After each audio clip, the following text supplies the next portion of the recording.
Welcome back to episode 5 of Scars and Skeletons. Today is going to be a rough one.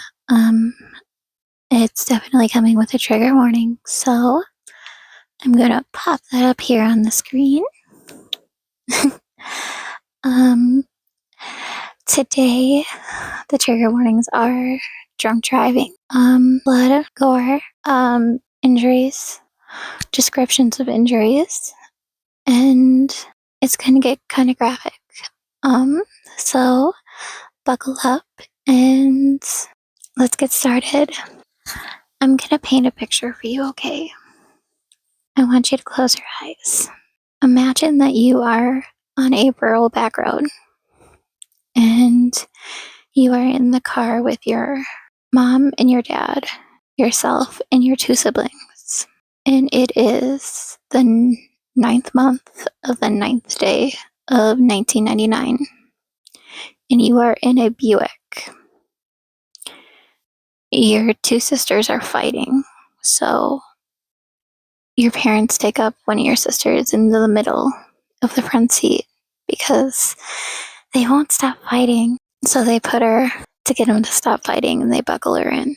You're coming up on a bridge and all of a sudden a car comes speeding around the corner of the bridge and crosses over the center lane and hits you head on. There is no time to react. There is no time to do anything. Before the collision, your parents grab each other's hands, look at all their children, look at each other and say, I love you. That is all the time that they had. When the drunk driver hit us, he was so far over the legal limit. His heart exploded on impact. His car then started on fire. We, while screaming in agony from our injuries, then had to sit and watch him burn. You never forget the smell of burning flesh. We were trapped inside of our vehicle, completely trapped. My sister, one of my sisters, my dad's seat had slid off of the track and came off and went through her foot. And she had also gotten a broken arm. I was only 4 years old. I broke my collarbone. That is by far, that is the only thing that I broke. By some miracle, my father, the car door, broke his hip, but also went through his leg and came out the other side. And he also broke his arm. My mother broke her arm, but right before the crash, she screamed. And on collision, she bit down and she actually bit off half of her tongue. They were able to sew it back on. As you can imagine, my lovely sister, who was fighting with my other sister and got pulled up to the front seat, was thrown forward into the dashboard. And her face, the whole one side of her face was crushed into the dashboard. And she had to have a full half of her face reconstructed. A farmer had heard my mother scream. That scream that she let out right before impact, the one that when the collision happened that she bit off her tongue, he heard that scream from 3 miles away and he came running, and that's when he seen the crash. He had called 911 and he had actually came up to the car and recognized my parents. My aunt only lived a wee bit up the road from the bridge. He went and got my aunt. And my aunt came. It was devastating, to say the least. They had to use the jaws of life to pry off the roof of our car. It was the only way to get us all out. As I said, we were completely trapped. There was no way to get us out. I don't know the order of how we got out. I don't know.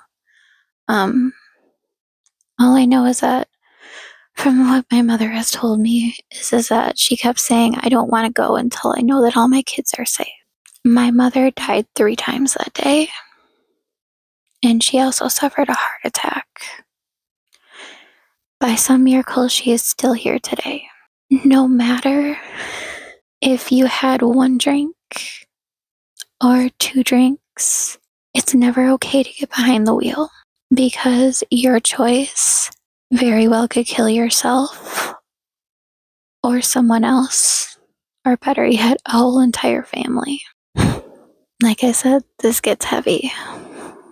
I still, to this day, I cannot drive. I cannot get behind the wheel. I have a fear because even if I do everything right, just like my parents were doing everything right that day, all it takes is somebody else making 1 wrong choice and crossing over into my lane. And that is absolutely terrifying to me. This crash affected my life so much, and it still affects me. I'm 31. I still have nightmares. Like I said, you never forget something that is so traumatic as what I had witnessed that day. I know I was little, but still. Life after the crash for the rest of my family, it changed everything. My parents later on ended up divorcing. My one sister, who had ever face reconstructed, she is still very self-conscious. She feels like all you can see is her scars on her face. My other sister, I think that she's come to terms with it better than a lot of us have. Everybody else can drive besides me. You never forget something like this, and I wanted to share it because maybe it can stop someone from getting behind the wheel. Like I said, it doesn't matter how many drinks you have. It's never a good idea. And maybe by me sharing, it can stop an accident from happening in the future. Because like I said, it was one of the worst accidents to happen in my town involving a drunk driver. It's okay to go out and have fun. Just make sure you have that sober friend. I am gonna say some things now that were said by me and my siblings in the ambulance, and by my parents. Well, by my parents and stuff like that, that we were told that we said by the people that saved our life. We don't remember saying these things, so it sounded crazy to us. I was placed in an ambulance with my one sister, the one that had a broken arm and the seat that went through her foot. We were placed in an ambulance together, and they gave me a teddy bear. And they were talking, and they're like, I don't understand, like, the person that hit us, his car somehow ended up far enough from our car to where when he started on fire, our car didn't catch on fire. And it kind of logically didn't make sense. And they were kind of talking about it, well, kind of, checking us out, checking out our vitals, not thinking that we were really listening. And apparently, I was only 4 years old at this time. Apparently, I told them that a bunch of hands came down from the sky and picked up his car and moved it. And I don't remember saying this, but when they asked what I meant, I said it was angels. That's some pretty crazy shit. I'm not religious, by the way, like, at all. I'm really not. And then when they looked at my sister, she just shook her head yes. She doesn't remember this conversation. We've talked about it since then. When my other sister, she was life lifted. Is that what that is? She was life flighted out. The one that had her face smashed, she was life flighted out to a different city because of her injuries, along with my father and my mother. All three of them were life flighted out. When my mom kept losing consciousness, like I said, we lost her 3 times that day. She kept saying that God kept saying it wasn't her time and that she had to come back because her kids needed her. My sister kept going in and out of consciousness. My other sister, the one that had her face smashed, and she ended up saying the same thing that I said, that hands came down from the sky and lifted up his car and moved it away from ours. I don't remember seeing this now. I don't remember saying any of that. But to have all 3 of us agree on something is absolutely wild, because none of us remember it now. Logically, his car being as far away as it was after the accident because he was deceased on impact doesn't make any sense. I want to say it was far enough away when it started on fire that our car did not start on fire.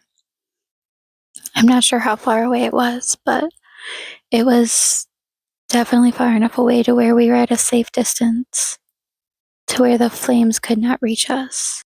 And we all said the same thing. Like I said, I am not religious, but yeah, I think that is all I'm going to say for this podcast today. I think I'm actually going to leave it off here. Yeah, I think I'm done with this one. This one, it was pretty heavy, and I know it's probably a lot. And yeah, at the end of this, I am going to actually show pictures of our car. So if you think that you can't handle that, that is totally okay. Just bop off, and we'll chit chat next time, okay?